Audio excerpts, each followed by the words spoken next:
महिना झालं मी प्रयत्न करत आहे आपल्या जिल्हा परिषदेमधून आमच्या पंचायत समितीमधून पत्रव्यवहार करून की आपल्या गडिंग्लज तालुक्यातील 11 तलावामध्ये गाळमुक्त शिवार या योजनेअंतर्गत 5 तलावांचे काम झालेले आहे, परंतु उरलेल्या 6 तलावांचे काम अजून बाकी आहे आणि त्यासाठी निधी उपलब्ध नसल्यामुळे गाळ काढण्याचे काम राहून गेले आहे आणि पावसाचा अंदाज कमी दिसत आहे।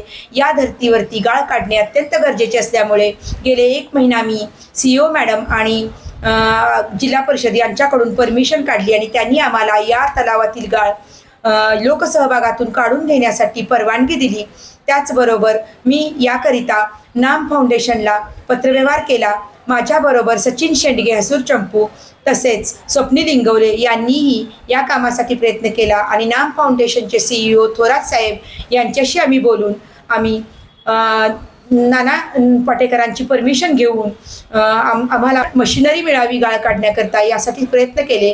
जे आमचे 6 तलाव आहेत त्या ठिकाणच्या सर्व शेतकऱ्यांना ट्रॅक्टरधारकांना मी सांगू इच्छिते की ज्यांना गाळ घेऊन जायचा आहे त्यांनी स्वखर्चाने तिथून गाळ तुम्हाला तुमच्या ट्रॉलीमध्ये त्या मशिनरीद्वारे भरून दिला जाईल आणि तो तुम्ही घेऊन जायचा आहे। त्यासाठी तुमच्याकडून कोणतेही पैसे आकारले जाणार नाहीत। याची सर्वांनी नोंद घ्यावी आणि आपली सर्व तळी आहेत ती आपण गाळमुक्त करूया आणि त्याबद्दल मी नाम फाउंडेशनचे माझ्या सभापती म्हणून मी आभारी आहे। तसेच आमच्या गडिंग्लज पंचायत समितीच्या वतीने नाम फाउंडेशनची आणि नाना पाटेकरांची मी आभारी आहे।